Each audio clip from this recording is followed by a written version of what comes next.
guys? Hello, welcome back to Spurs Related. It's been a little while. I can only apologise for that, but we're back on the grind now. We're back on the Spurs hype. We're back on the Spurs versus Chelsea Premier League game on Sunday.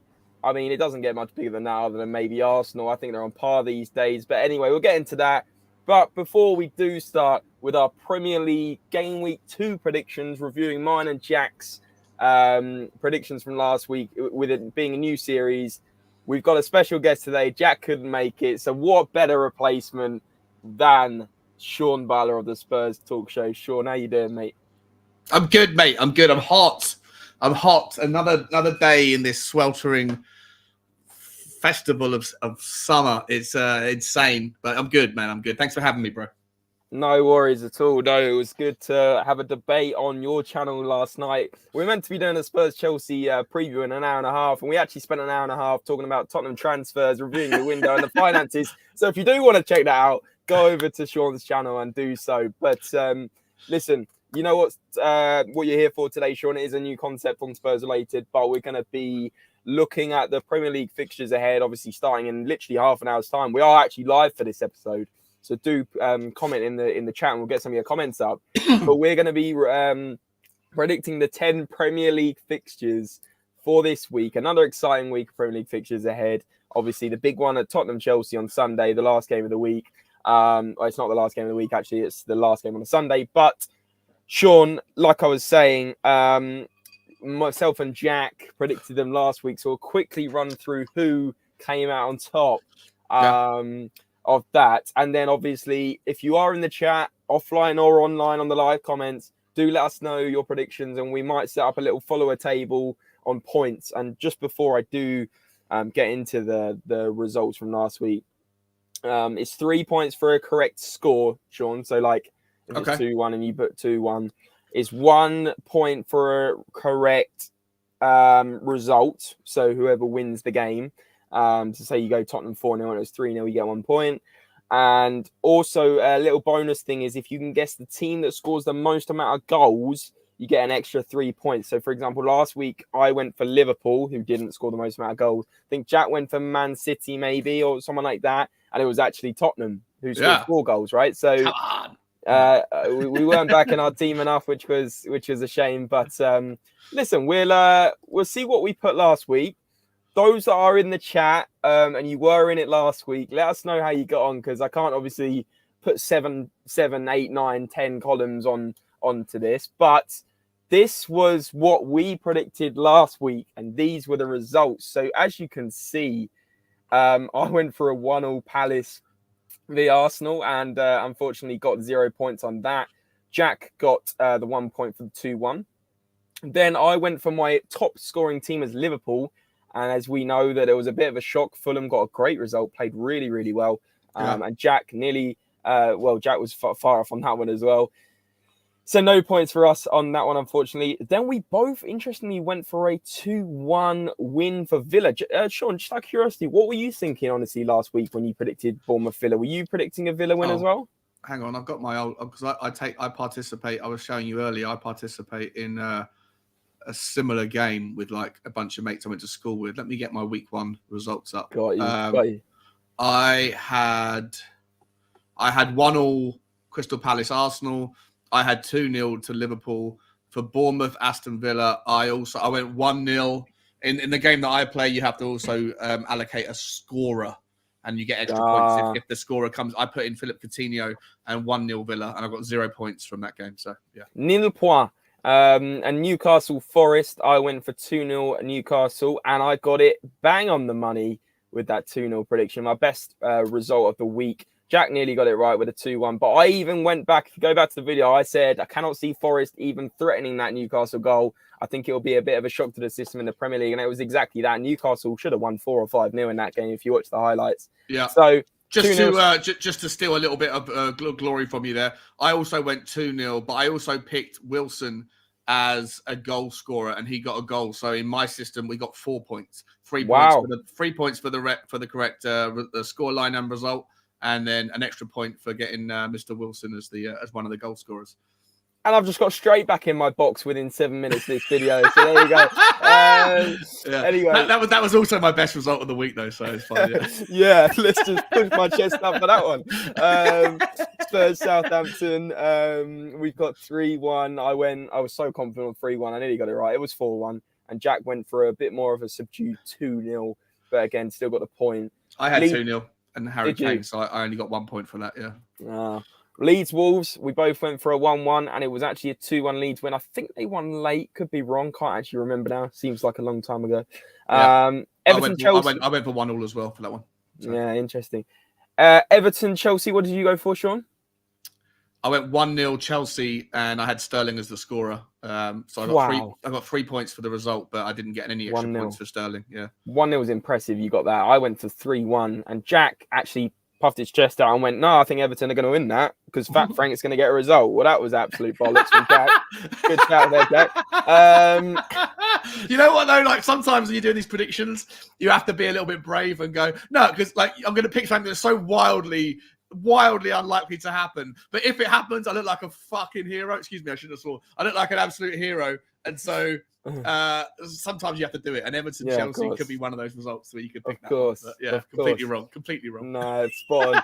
Guys, I see there's about 25 people watching across all socials. We've only got one comment. Big up Lockman for putting a little comment in. Big up yourself, mate. It's Eugene. How you doing, Eugene. Sorry, Lockman Eugene. He's so cool. He's got 5 names. And Lynch is in here as well. Big up Lynch. Thanks for joining, mate. Cheers for joining. Then Leicester Brentford, I put 2-1. It was actually 2-2, and Jack put 2-0. Did you go for a Leicester win as well? No, I had 1-1. And you're a psychic. Well, what was the score? What was the result there? Oh no, I had 1-1, so I got the right result. I had Tony as the scorer, so I got an extra point for Tony for scoring for Brentford. But I got the result, not the scoreline. Well, I'm saying that's impressive. That's impressive. Yeah, no, I won against like 15. I think it's like 15 or 20 people in the system that we play, which is slightly different to you, but generally it's the same thing. I actually took the money this week. I won 50 quid for that, so it's nice. Bosh. Yeah. Stick that straight on a Ryan Sessegnon goal against Chelsea. But Man United v Brighton. Well, this was obviously a shock result as well. 2-1 Brighton. Big up the Seagulls for doing Man United at Old Trafford. And I went for a 2-0 Man United, and Jack went 3-1. Did you go for a Man United win? No, I had 1-1. I had Rashford to score 1-1, and I got 0 points for it. 0 points. Still closer than us, to be honest. And West Ham City, I went for a 3-1. I actually did say I thought Erling Haaland was going to score 1 or 2, and he did score 2 in a 2-0 win, and Jack went the same 3-1. Did you go for a City win? I also went 3-1, and Haaland, yeah. So on my system, I got 3 points. 1 point for the correct result, and two points for Haaland getting 2 goals. So. Bang. So yeah, that's a quick recap. I did do a little table just to make sure Jack knows when he's watching it back, because I know he's on holiday right now. Just to let him know that... what's that, sorry? Is he somewhere nice? I bet he's in Ibiza or something, and he's tearing it up. You know what? He's been on about 3 holidays. I can't even keep up. He's like the Harlem Globetrotters. He's everywhere. But anyway, I actually won 6-4 this week. So it was quite a low-scoring week without, giving it the big one and saying, I've absolutely smashed it. I didn't really smash it, but Jack just did even worse. So how do you do it? Do you do like over the season? Are you going to do cumulative scores, or are you just going to do like week by week who wins? Yeah, I think we said whoever wins the most weeks. So essentially, I'm 1-0 up. Okay, like skins in golf. Okay. Yeah, exactly, but I mean, the one that won it for me was the 2-0 Newcastle win, and I'm glad I said that Forest weren't going to score. But there we go. That is just quickly. I don't know if you've just created something magical, but my next season's fantasy Premier League team won't be called the Harlem Globetrotters, but it might be called the Haaland Globetrotters. I think if that hasn't been stolen or used by somebody, I think that's an absolute. I like that. I like that. Worldie of an FPL team name. I like that a lot. Mine's actually my team name this year is Sensational. Nice, very good. Bang. Yeah, there's so many like that, isn't there? But anyway, that was a little recap. Didn't want to go on for too long about that because obviously we've got our special guest Sean, and we want to see what he's thinking this week. And by the sounds of things, he has a pretty good eye for a little bit of an upset. I mean, obviously you didn't quite get the Brighton win, but you went for a draw. Most people saying Man United win. You went for a Leicester draw. Most people said Leicester win. So let's see what you've put. John, do you want to go first on this? I think maybe I'll let you go. Normally, last week we were pinging between each other's ones, so we were going like one game and then Jack and mine. But I think I want you to run through yours first, if that's all right. Yeah, no worries at all. So I've got mine in front of me. I put him on a little graphic for you. Okay, yeah, perfect. Yeah, so I just think I've gone for Aston Villa to win 2-0 against Everton. I think Danny Ings will get his season underway with a goal or two, hopefully. I think that Everton... I think the... Oh, sorry. I was just saying big up to a couple of the guys in the chat that are saying big yourself up and... big up, guys. And that... Got to be careful what I say there. Anyway. Yeah, he's a veg. He's just misspelt the word veg. He's a nice... he enjoys a vegetable.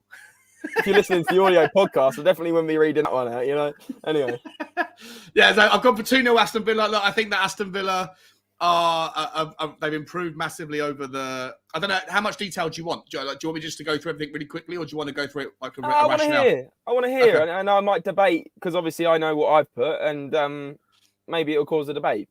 Yeah, well, I just think Aston Villa are a good team. I think Aston Villa will finish kind of 8th or somewhere around there this season. I think they've improved. I think under Steven Gerrard, they're going to be, a threat in big games. And against the little teams, not little teams, I don't want to be disrespectful to Everton, but Everton have become a really poor outfit, I think. And, losing Richarlison, they haven't really replaced anything. They're in financial dire straits. I don't think Everton are going to do very well. I think they're there for the taking for most teams this year. And I think Aston Villa at home, they were unfortunate against Bournemouth last week not to have a better result. So I think that they are going to take the points this time, and I've gone for a steady 2-0. Like it. As far as Arsenal, listen, I think that Leicester are another team that are on the way down. I just think that they haven't signed anybody of any note, and they've looking like they're going to lose a couple of their big players. I think Leicester are also in financial problems, and I just think that they're just a team that everyone gives a little bit too much respect for because of what they did a few years ago, 3, 4, 5 years ago. And I think generally speaking, they're just a team that's on the decline. Still a good team, still can turn around and make upsets. But I also think that Arsenal have just hit the ground running. Their new signings have come in, and they seem to have forged chemistry really early in the preseason. And I don't think Arsenal were fantastic against Palace. I thought Palace had the better of the game, especially in the second half. Palace dominated. But I just think Arsenal look like a better outfit, and I think we should take them seriously. And I think at home, on their home debut for the season, I think that they're going to take the points quite comfortably, and I've given them 2-0, and I've got Gabriel Jesus as my scorer for that game. Not that matters for your system. No. It does. Do you know what? I like it because actually I didn't really review much of the scorers because, again, it took quite a long time to even get the results and what our scores were. But I was last week predicting scorers as well, and Jack was like, "Oh, that's a bit extreme." But no, I like the scorers predictions as well because we can come back. It's a nice way to differentiate because a lot of people, when you're playing in a big system like I do, a lot of people pick the same results, and so the scorer that you pick ultimately can be the difference between either taking the money or sharing the money with 2 or 3 other players. So that's why we do it. Maybe you should. I don't know if it's too late for you to change your system. But, no. Like I said, maybe if it decides the week and you predicted more scorers, then I completely agree. If it's 1v1, obviously when we're getting guests on like yourself, then maybe if it is a draw, then maybe that's a good way of distinguishing between who's won. Big up, Maniac. Really appreciate the kind words, mate, and thanks for coming over from Sean's Twitter. So big yourself up, mate. Oh, nice. Thanks for coming on. There you go. It was worth doing the Twitter, Sean. Yeah, nice one. Quick question on Arsenal. I know, like I said, crack on through these results, but quick question about Arsenal. Do you think we should be taking them more seriously than maybe we are? Because obviously a lot of fans are just saying, Arsenal fans are getting ahead of themselves. They had a good pre-season. They beat Palace 2-0 when before maybe they'd get a draw there or something like that. Do you think that we should be concerned at how well they have started, or do you think it's still early days? It's still early days. I think that Arsenal are in the sort of situation that Tottenham were in last season, where they've got a good first-team squad now, and if they continue to gel, like Jesus seems to have he hasn't scored obviously yet, but he seems to have hit the ground running, and he's creating a little bit of fluency and a little bit of, like I say, chemistry amongst the forward line. For me, Arsenal still need a couple of extra players in the midfield to really, I don't know, give them for their transitional play. I feel like they're okay in defence, they're okay in attack, but it's in the transitions in the midfield where they can they could let themselves down. It's a young team. Who knows? If they stay injury-free, I do think they'll be there or thereabouts. If they get hit by bad injuries, and obviously luck is a massive slice of what happens in that regard. But I think that Arsenal will be a threat to us. I think that ultimately we are looking up rather than down. We haven't got to worry about Manchester United. They look like an absolute disgrace. I think it's too soon for Newcastle. I think it's too soon for Aston Villa. But there are teams that are doing bits, and Arsenal have done well. I think they've had a decent window. And I think Zinchenko and Jesus are going to plug some pretty big holes in their squad. If they can get one or two more in, but yeah, I think they will. I think they'll finish fourth. I personally think that Spurs will finish third, closer to second than to fourth. But I think that the fourth place spot between Arsenal and Chelsea, I think will run right the way to the wire. So I don't think you can take Arsenal. I don't think you can dismiss Arsenal's chances. No, I think they're going to be a good team. Got you. There is a couple of questions in the chat. Well, a question in the chat from Exiati. Big up Exiati. Thanks for joining, mate. I do see your comment. I was going to bring it on screen, but when Sean gets to it, I'm going to ask about the Tottenham win at Chelsea, because obviously everyone's asking already. What makes you think we can beat Chelsea away? I guess a lot of people are saying, about those results at Stamford Bridge. Like, what is it? Yeah. One win in the last 25 years? It's crazy, but we'll get to that in a minute.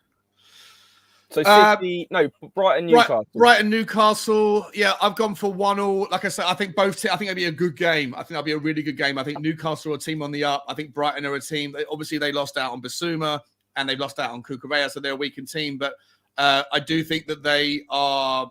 They're a team that's well run, well managed. They have good options behind their first team. I think Newcastle are a brilliant team at home. Away from home, they're still a little bit suspect. It's going to be a really interesting game, a fascinating game to watch. I can't actually wait to watch that tonight on Match of the Day. And but I think it will be a score draw is the best, because I can't pick between the two teams. If the fixture was reversed, if it was at Newcastle, I'd say Newcastle win 2-1 comfortably. But I'd say 2-1 or something. Yeah. Yeah, but because it's at Brighton and Brighton play well at home, I think that. Yeah, it's a tough game. I couldn't pick between the teams, so I just went for a score draw, and I put Trossard as my goal scorer. Well, do you know what, Sean? Sorry, I've just got quickly. I'm not disagreeing on what you're saying, but Brighton's home form last season, correct me if I'm wrong, was actually really poor. It was actually their away form that got them a lot of the points. Oh, was it? Okay. Oh, there you go then. Shows what I know. No. I'm just saying, like you said, you might well be right. You might well be right. I just, yeah. I'm pretty sure. I'm going to get the flash scores up on. I'm not going to get it on the screen. That's a bit too much of a digression, but I'm pretty sure Brighton struggle at home. You might well be right. In that case, then maybe I'll hit the Newcastle. Newcastle could get a result. Yeah. But I know that they really did struggle at home at one point. But that's fair. Anyway. Well, on that basis, then maybe if I could go back and change, I've still got time to go back and change. I've got until 12:30 to change my final scores in my own game. Maybe I'll change it to a Newcastle win. But on paper, I thought it'd be a really tight game, a good game, an open game, and I think that I thought the 1-1 was a good result, based in no small part on my belief. I thought that Brighton were better at home than they were away. But if what you're saying is correct, then I've misread the. Just very quickly. So last season at home, I think they beat Watford and Leicester within the first month, but they lost at home to Everton, and we know how bad they are. They lost at home to Wolves. They drew with Newcastle, drew with Leeds. They then lost to Burnley and Villa at home, and drew with Crystal Palace, and drew with Norwich at home, and drew with Southampton at home. So they only won about 4 games at home last season. I appreciate you saying that. I've literally just changed my scoreline. If it's wrong, I'm so sorry. No, it's all good. It's all good. No, because if it helps, I've gone for a quick sneak peek of mine. I think I went 2-1 Brighton. So I completely gone against what I've just said there. So completely, mine's just a scattergun approach, Sean. I might change mine again. No, I'm gonna go back to my. I've just gone on a rant for 2 minutes about how bad Brighton are at home, and I've just gone. Let's have a look at mine. Yeah, I've got a 2-1 Brighton win. There you go, Sean. Have that. You change your result. That's hilarious. No, I've gone back to my original score. 1-1. Don't change your mind, Sean. Don't be one of those guys. I'm a Trossard 1-1. That's fascinating. Look, just because Brighton may have had bad form at home, listen, Newcastle are a weird team to predict right now. They're definitely an improving team. They spent a lot of money and they got a great manager. So we'll see what happens. But yeah, I'm going to stick with it. 1-1 Brighton, Newcastle. See what happens. But I think it will be a good game. I think it will. I agree. I will look forward to that on a match of the day. I can't wait for it to be like a 0-0 after all this hype. But actually, yeah, it's just gone. What makes you guys think we'll win against Chelsea? As I just said, and Lynch has just completely given him the hook, line, and sinker, and gone 57 goal involvement so far in 2022 from our front two. How's that? How about that, bro? How about that, then? Exactly. What are you saying now? How do you like them apples? Gav Magic. I'm just not going to say his actual name in case I get shut down. Is Conte got the back line well drilled? We have arguably our best defender, Romero. Our wing backs performing very well. Plus, we have a quality sub for every position. Our front three are the best. Love the hype in here. Love it. Absolutely love the positivity. Go back to Spurs Talk Show, where I came on his channel and was the most pessimistic bastard for an hour and a half. And then I was as well, though. I was as well. I think that we won't get into it. It's difficult because on one hand, I'm really positive about the season. On the other hand, you have to just call it as you see it with whatever. If the topic happens to be about certain things that we spoke about yesterday, there was ways to review it and think, well, we could have done better. Like, for example, I'm always striving for better. We're always striving for better. That's what you should do. But anyway, 100%. Bournemouth, you've gone for pretty much a thumping 4-0. Yeah, I've just gone 4-0 and obviously Haaland to score. I think that the one thing that worried me, or one thing that was a concern, I think, for Manchester City fans this summer was how does Haaland adapt? If he sits in and hits the ground running, then it will be just, obvious success for them. And whether he adapts to their system or they adapt to him was the only kind of outlying question mark. And against West Ham, they didn't even get out of second gear, and Haaland gets a couple of goals, albeit one of them was a penalty, but it was pretty easy for them against West Ham, and that's not an easy place to play. I just think Bournemouth, the new boys into the league, I think they're going to get a taste of what it's really like at the top. Is it today? I think it's today, isn't it? So, it's today, 3:00. Yeah. So yeah, that'll be a match of the day. Could be one of the first games if it's like 6-0. But there you go. Cool. So we're nearly halfway through. Southampton Leeds. You've gone for a 2-1 Southampton. Yeah, tight game again. I didn't really know what to do on this one. I've gone for 2-1 and I've picked Aribo, the new boy at Southampton, to score. I think he's a good player. I think Southampton, I know they didn't do very well last week against us. We just kicked on a gear. But against Leeds, I think that Leeds look a little bit rudderless under Jesse Marsch. Like, we used to know what we would get from Leeds, which was like a free-flowing, all-out, gung-ho style of football, and they would lose games 4-0, or they might win games, 4-0, but it was always exciting. Under more like 4-3 or like 4-2 or whatever. Or something like that. Yeah. Always phenomenal, high-scoring games and fun to watch. Under Jesse Marsch, he's tried to kind of curtail that energy, and look, they've got a few players. I mean, Leeds were ravaged with injuries last season as well, so it's difficult to really judge them. They got Bamford back. Not Jesse. They got Bamford back. Patrick Bamford. Is it Patrick Bamford? It is, isn't it? Patrick Bamford. Yeah. Yeah, and I think that, and they made a few good signings. I think they got that right wing back. Is his name Christensen? I think his name is, who was one of the best creative wing backs in Europe last year. I think it'll be an interesting game, but I still think Leeds are trying to find their feet. So I've gone for 2-1 Southampton, and I've gone for Aribo as the goal scorer. Love it. Before you go into the next one, Lynch is asking, are you doing a Spurs Chelsea part 2 on the Spurs Talk Show? I believe we are, aren't we, Sean? Yeah, we are. Yeah, at some point today. Some point in the next few hours, yeah. Look forward to that, guys. Cool. So then you got Wolves, Fulham, I guess another one, so maybe that's a little bit harder to call. Yeah, tricky one. I've gone for Podence as the goal scorer. Wolves at home. Fulham away. I think Fulham were brilliant last week against Liverpool. I could have flipped this result around, or I could have picked the draw. It's a tough one. I like Wolves. I think Wolves are a team that, again, like they'll pick up some good results this season. And for me, I think that Wolves just have enough about them to take on Fulham. Fulham against Liverpool, they're always going to play they're out of their skins. Against Wolves, are they going to come down a bit of a hangover from that game and then get back to kind of to ground level? I'm interested to see what Mitrovic does. He's a good player for Fulham. He's failed traditionally in the Premier League. He's a championship level player that does really well, comes up and then can't do it. But he did well against Liverpool. So like I say, I could have gone either way with this one. I've gone for Wolves. Love it, love it. Yeah, I think that one, the two we've just discussed were probably the hardest to call. Maybe even this next one coming up as well. Brentford, Man United. You've gone for a 1-1. Yeah, again, look, Brentford at home, very good team. Man United just in all sorts of disarray. Like, I don't know what's going on. That club is just so far, it's falling further and further away from their mantle. And I just look at them and think they're an absolute disaster. But they're a disaster that has talent in spades if they can pull it together. I think Brentford are a very solid outfit at home. They're very rigid and organised. I think it'll be a frustrating day for Manchester United. I think Man United will have a lot of chances, but I don't think they'll take them out. Again, difficult one to pick, but I've gone for 1-1. And my goal scorer for the game was Tony. Oh, then Tony, he scored last week as well. Yeah. Cool. That'll be an interesting game. I think that's the 5:30 today on Sky Sports. Sky Sports, if you want to pay me any commission for 4 people going to watch that, then let me know. Jokes aside, Forest v West Ham.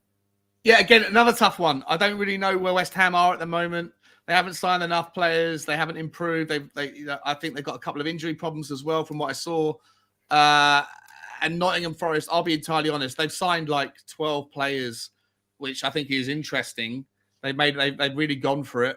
But when you sign 12 players, it's a complete disruption to your dressing room. I have absolutely no idea what sort of Nottingham Forest we're going to see, but it's their home game, first Premier League home game in like whatever it is, 25 years or something, 30 years. So I think the atmosphere is going to be absolutely amazing up there today.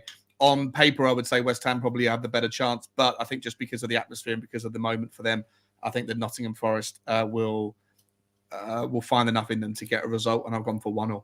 And my scorer was Jared Bowen for West Ham.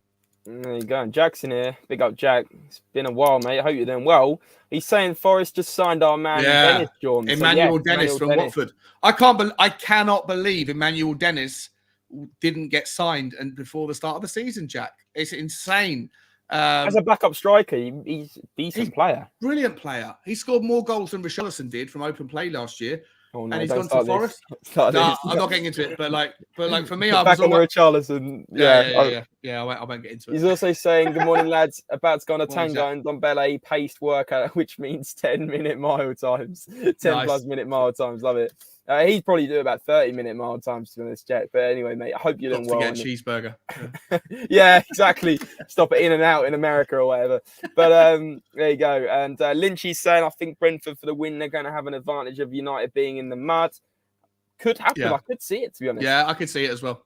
And Jack's also saying he just loves falling out for teams that will get relegated. Sure. Yeah. I think Forest are staying up, Jack. So I'd like to challenge that one, but. Listen, is he going to play today though? Will Dennis play? Is he to be signed in time? No? I think it's too late. I think not in time. But a couple more. Sean, you've gone for we'll leave this to the last one actually. Oh, okay. Liverpool Palace 3-0, which is it kind of speaks for itself, right? Yeah, easy game, easy day for Liverpool. Palace, a good team at home, not so good on the road as far as I can remember.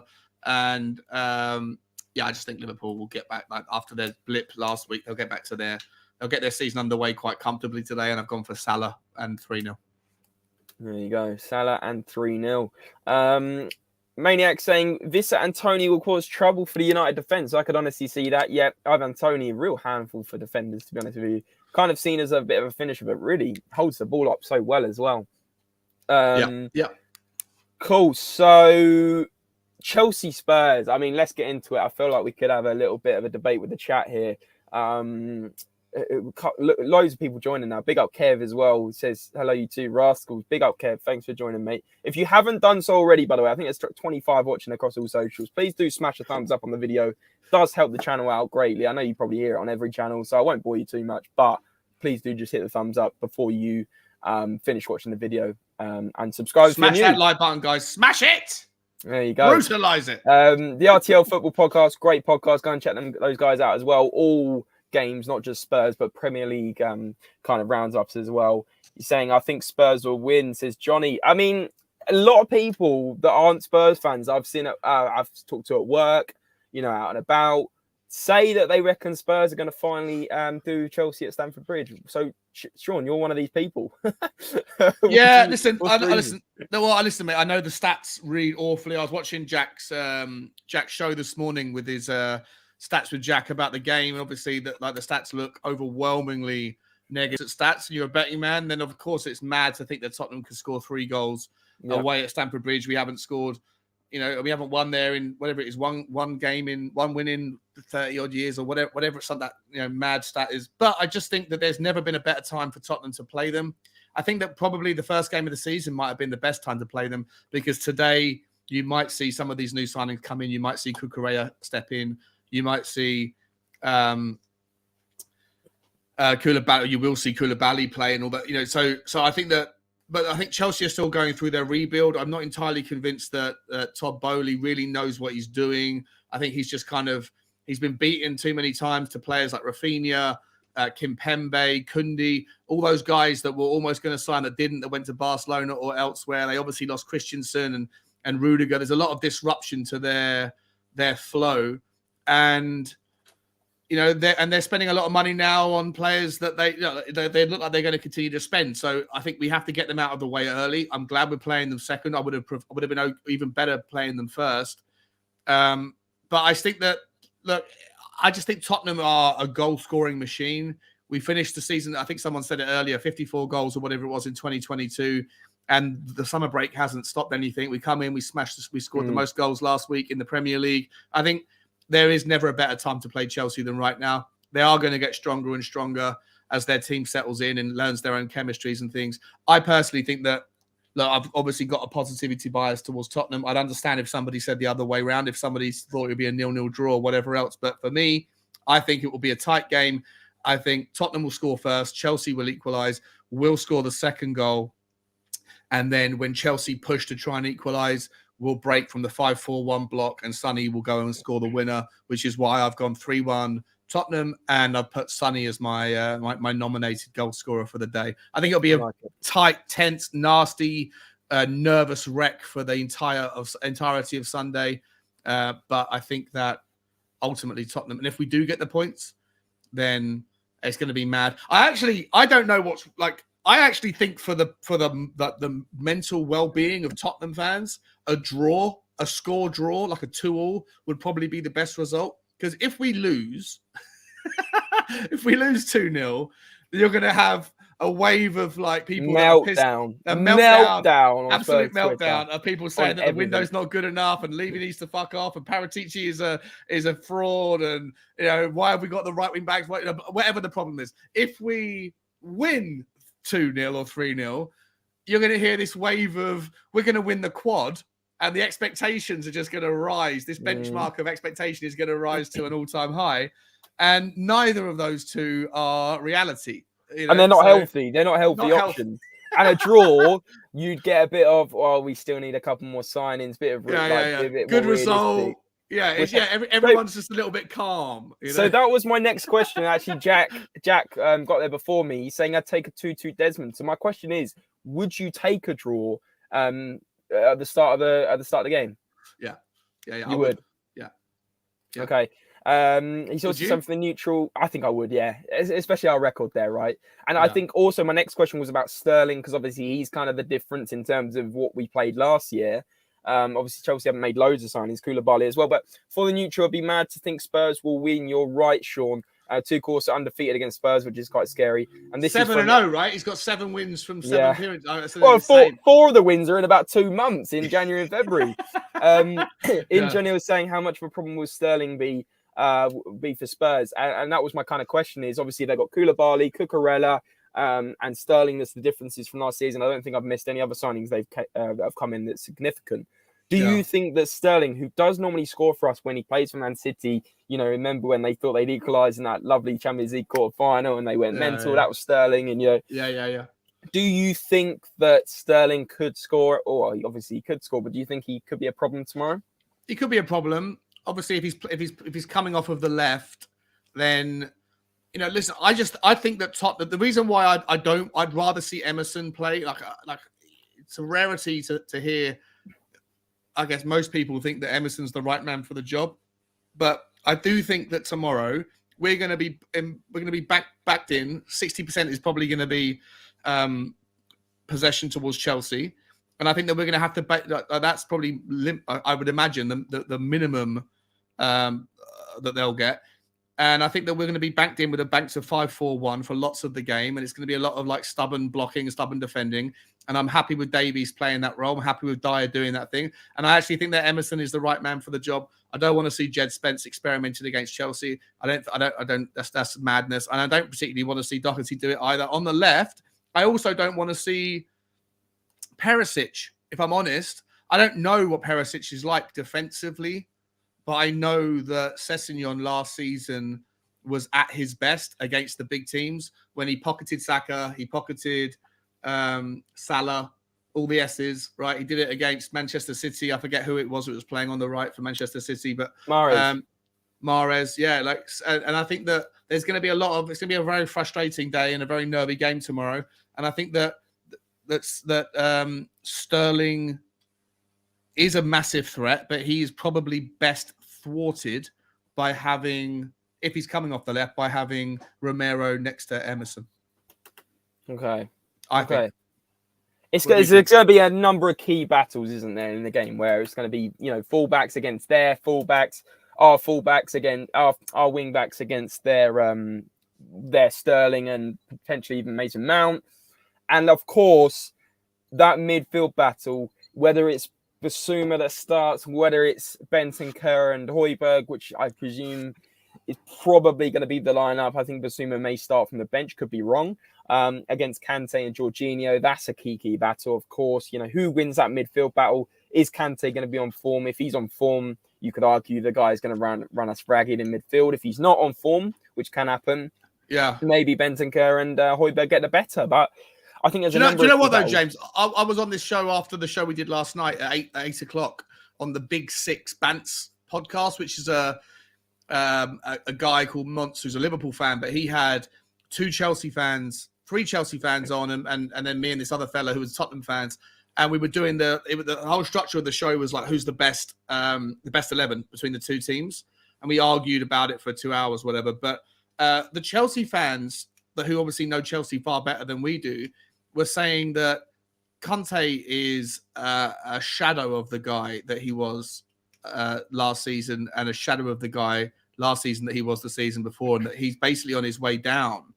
And I was making the argument that Kante, if we were picking like the 3-4-3 formation, and we were all arguing about who were the midfield four, I was arguing for Kante more than I was for Bentancur, Højbjerg, or Basuma. Kante is the better midfielder. I'm not even going to. The Chelsea fans didn't think so. They thought Kalovic or is it J6 Kovacic? He's injured, but they were like he's definitely in there. But they were like, not Kante. No, he's on his way out. He's nowhere near the player that he was. So I don't know. Just it was interesting. But the Chelsea fans were saying no to Kante over Basuma, over Bentancur. It is interesting. It's very interesting. I do want to move on from the Spurs-Chelsea game in a second. Mason Mount and Reece James will be a tough test, says Jack, and I'm going to go for Cess too. Sean, he gets pumped up for these games. Starting 11 against Chelsea, I think it will be unchanged from Southampton. Therefore, Lloris, Emerson, Romero, Dyer, Davies, wasn't it? Left centre back, left wing back, Cess, centre mids, Bentancur and Højbjerg, and then Son, Kulusevski and Kane. Left centre back was Davies last game, wasn't it?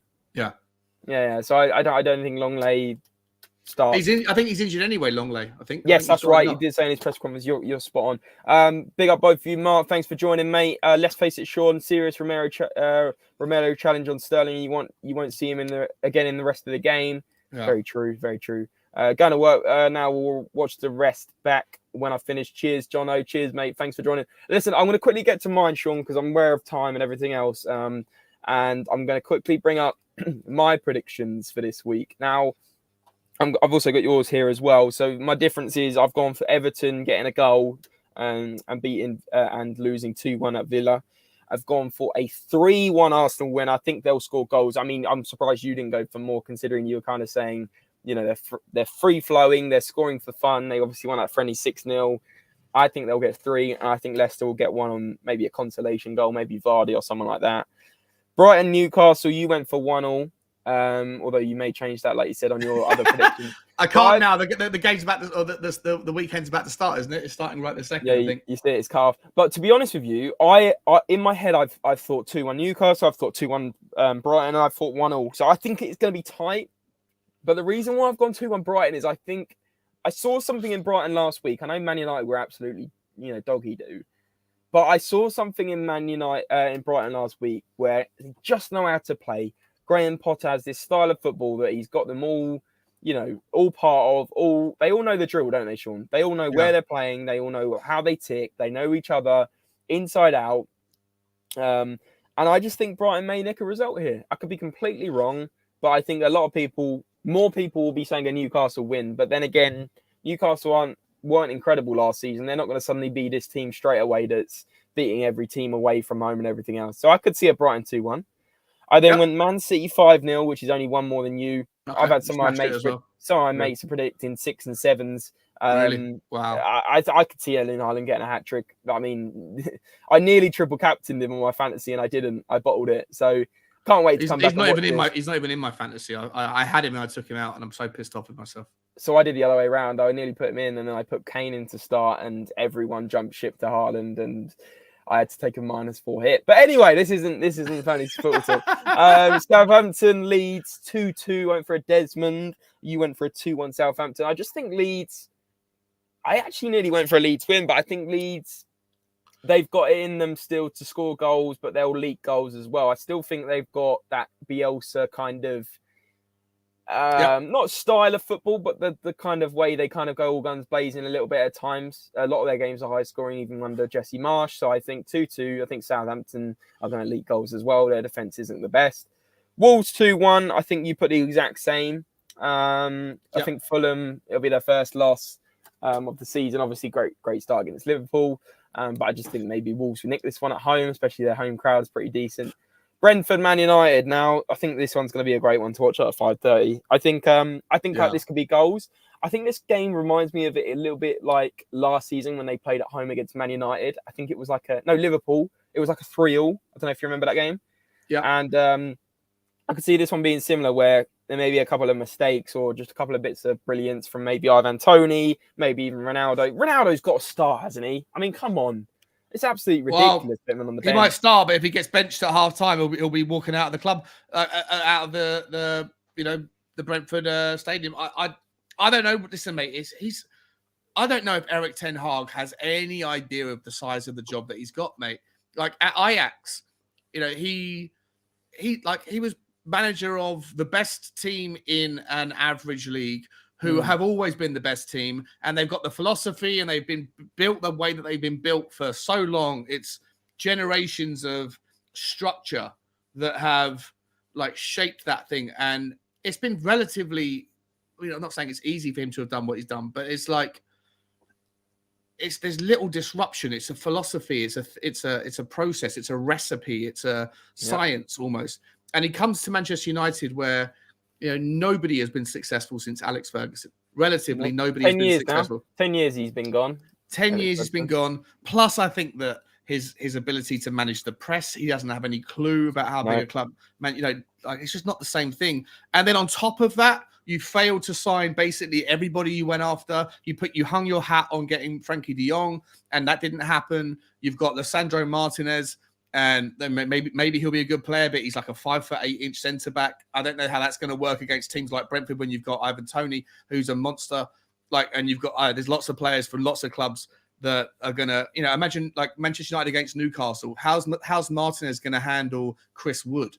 Right? I just don't think that they have factored in the variables of the Premier League. And then now they're trying to sign Rabiot and that Arnautovic who turned them down. It's an absolute shambles at Manchester United.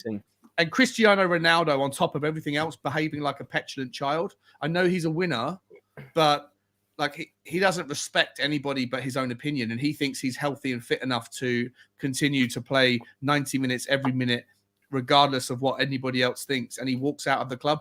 It's an absolute shambles and a disgrace, and it's fun to watch as a Tottenham fan, but it's embarrassing to see as well at the same time. And I just don't think Ten Hag is going to last. I personally I think he'll be the first manager to either quit or be relieved of his duties. Do you think?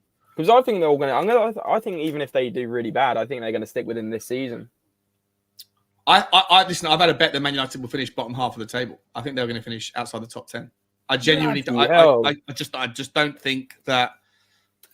Well, who are they signing, mate? Like how? Like they got so many problems. Well, I've had the easiest one. One of my mates is a big Man United fan. He's probably watching right now. He's called Ryan. Right, he's been on the channel before. He wanted to do a bet with me that Man United would finish by Spurs. So I've probably got 20 quid coming my way. Cheers for that, Ryan. Big up yourself, mate. You took the bet, did you? Yeah, he wants. He said after the window, if he hasn't signed anyone else, he said he wants to pay me out early. He's given up already after the first game. That's mad. Funniest thing is that Van der Beek is still still getting the same minutes even with Ten Hag as manager. Exactly. Yeah. Horses for courses, Jack. Horses for courses. Van der Beek, amazing player in Holland. You know, like Giovanni Lo Celso, amazing player, international, amazing player in Portugal, fantastic in Spain, can't handle the Premier League pace. There's lots of them. There you go. Just quickly comparing mine to yours on the results again. So Forest, you put 1-0, I put 2-2. Desmond, I've gone for a 2-1 Spurs win. We're talking a little bit more about that at the end. I've gone for us relieving the hoodoo at Stamford Bridge and kind of getting a result. A lot of people have gone for the same. And I will never sit here on the Tottenham channel and predict a Spurs loss. So basically, we're not losing all season, according to my predictions. So there you go. And Liverpool versus Palace. I've gone for 3-0, and so have you. So yeah, that speaks for itself again. I think Liverpool hit the ground running, back at Anfield, back on, with the Kop, giving them the support, even though it's not the best atmosphere in some Premier League games. But that's up for debate. But obviously, away at Fulham, that wasn't a great result last week. I'm going to quickly put Jack's predictions on screen as well. Jack couldn't make it today. Like we were saying, he's probably having a great time somewhere else. But Villa, Everton, he's gone 2-1. He's gone for a 3-1 Arsenal win. He's gone for a 1-1 Brighton Newcastle, right down the middle of what we said, Sean. He's gone for a 3-0 Man City, not as high scoring as us. He's gone for a 2-2 against Southampton Leeds. He's gone for a 2-1 Fulham win. What do you think of that, Sean? He must be banking on Mitrovic to continue his form. That's understandable. Wolves are another outfit that's a weird one to figure out where they are. I like it. It's interesting. I don't agree with it, but it's the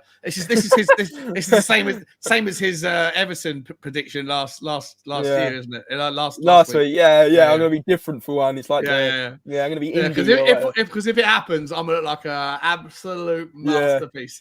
If set up his own like tipping page on something and like think he's some kind of mastermind. Just don't show him the other 9 predictions, Jack. 100%.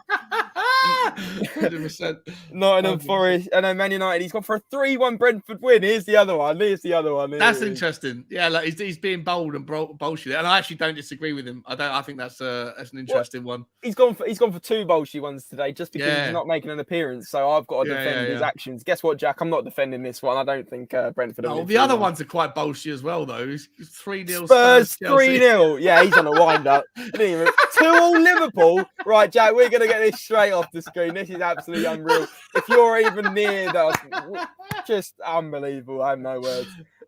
He was tipsy then, right in there. He was sipping on a cold margarita in Marbella or wherever he was. He is. He's joined now. Like he's on the window. Here he is. Yeah. Jack, we're just reviewing.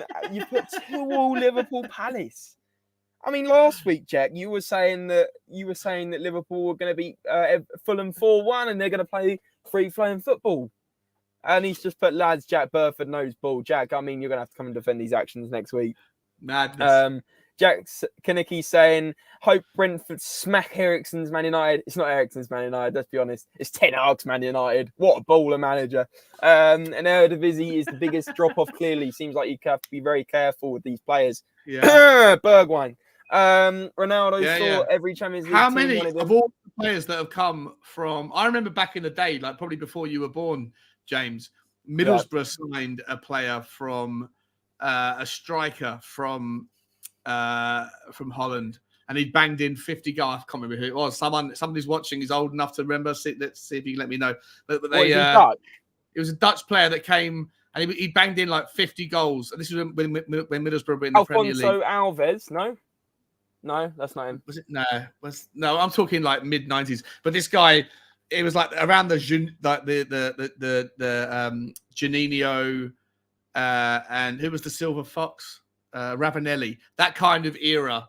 Right. Right. I remember Juninho. I don't remember the other one. But also they had like Jimmy Floyd Hasselbank at one point, didn't they? Yeah, but they signed this guy who's like had 50 goals in the no, it wasn't Van Basten. No, definitely wasn't Van Basten. Anyway, long story short, he came to the Premier League and he couldn't hit a barn door with a cow's banjo or whatever the phrase is. So there's a lot of Dutch players that come over with high stock and they just can't handle it, you know. Yeah, absolutely. Good to see you, Jack. Good to see you, mate. Where are you, Jack? Where are you, mate? Where are you? Where are you guzzling Stellas right now? Stellas. He's probably having pina coladas, mate. He's a pina colada man in the. I'm missing this one today, lads. Maybe I've had one or too many drinks last night. I did send it over at 2 a.m. However, I'm feeling a crazy weekend, and I think Spurs 3-0. Hopeful as well. Yes, Jack. Great. Right, Jack, you're gonna have to defend your actions next week. If you're right, then spot on. But Kev said Suarez came. Yeah. There's definitely a few players that have come over that have stepped up. But there's if you were to tally up the list of successes versus the list of failures with players that have come to the Premier League from the Dutch league, I think the failures list or the overhype heavily outweighs. Yeah, I think so. Right, Sean. That'd actually be an interesting show actually to do that. To be honest. Would be. Maybe we'll do it, Sean, on this channel or your channel. But listen, guys, before you all head out and think it's the end of the video, it isn't quite. We're going to do a little 5-minute preview of the Tottenham-Chelsea game, if Sean's up for that, of course.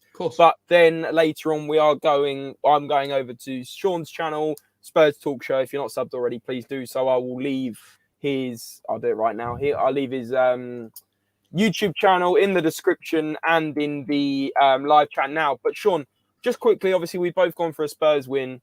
What are your main concerns for the game as the first question? And the second question, because I know you like dropping 2 questions on me at once. Yeah. Is where do you think we'll have the most joy? Do you think it will be down Son's side, Kulusevski's side? Kane, do you think he's going to get a couple? What do you think?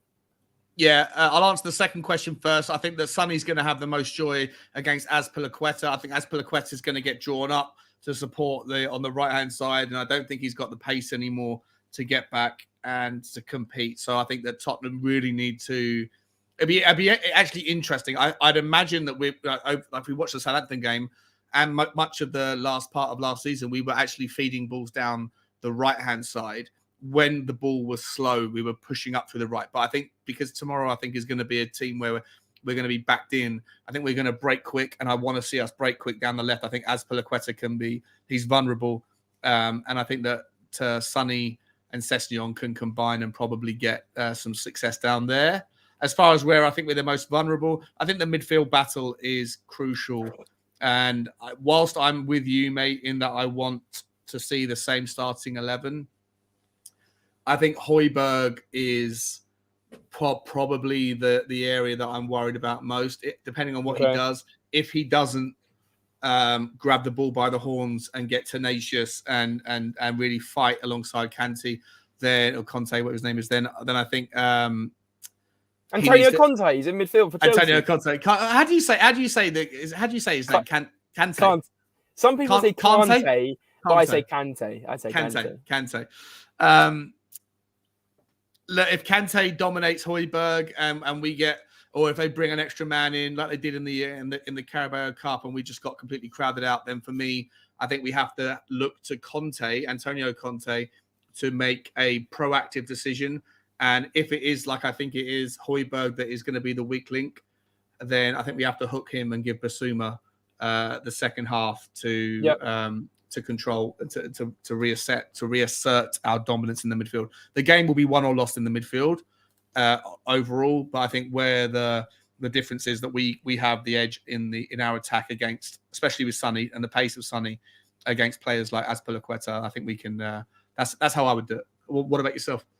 Yeah, I think you're spot on. I think the midfield, your point about Højbjerg is my biggest concern as well, especially if Kante does really, have a worldy game. He has played unbelievable against us before. He's actually scored against us before. He can be the tool to get Chelsea really ticking and pushing forward more. Because if Kante controls that midfield, Chelsea attack more, Chelsea get forward more, they'll score more goals and they'll essentially win the game. If we can't, the midfield battle's huge, and I think the wing backs is huge. If Cucurella does play, which it does look like he is, because Chilwell's injured, like you were saying yesterday, he could be a problem, Cucurella. I think, but also if Sessegnon doesn't have the game we all hope he does against the top teams, then that could be a problem. But I do think Kane does love a go against Chelsea, not necessarily at Stamford Bridge, but definitely he does like scoring against the London teams. He is, Tottenham through and through. We know that. Son, I can't remember the last good game Son had against Chelsea. I could be wrong. Yeah, it's not his area. Not his game, really. So I'm just trying to think when he last scored against Chelsea. I can't remember. I mean, I might be missing an obvious one, but can he? Who cares? We got Kulusevski. Hey, absolutely love that, Kev. But listen, we'll talk more about. We'll leave on a little cliffhanger. We'll talk about tomorrow's game more on your channel, Sean. A little preview. I know, guys, we normally do a preview on this channel. We'll do the preview on Sean's channel this week, and we'll be back to doing previews next week on this channel for, I think we've got Wolves next week. But, guys, that is all we have time for. I did want to wrap up on the hour mark, but I hope you've all enjoyed this little Premier League predictions. We'll see next week how we all did. Sean, thanks so much, my man, for joining. Loved it, mate. Just very, very quickly, where can people find you? I've already put it in the chat. Yeah, Spurs Talk Show, mate. Spurs Talk Show, all one word, on Instagram, Twitter, and YouTube, but mainly YouTube. There you go. Bang, guys. Get over there. And literally later on, I'm going to be doing a video, part 2 of the show we did yesterday on Sean's channel. So please do get over there and come and support. Say you're from Spurs Related. Let the Spurs Talk Show, what are they, ponies and dogs or something? Puppies and ponies, yeah. Puppies and ponies know that the SpursRelatables are in the building. And guys, remember to smash the thumbs up. Subscribe if you're new. And as always, guys, remember, you know the drill. Of course. Come on, you Spurs! Come on, you Spurs! Come on, fuck the chat!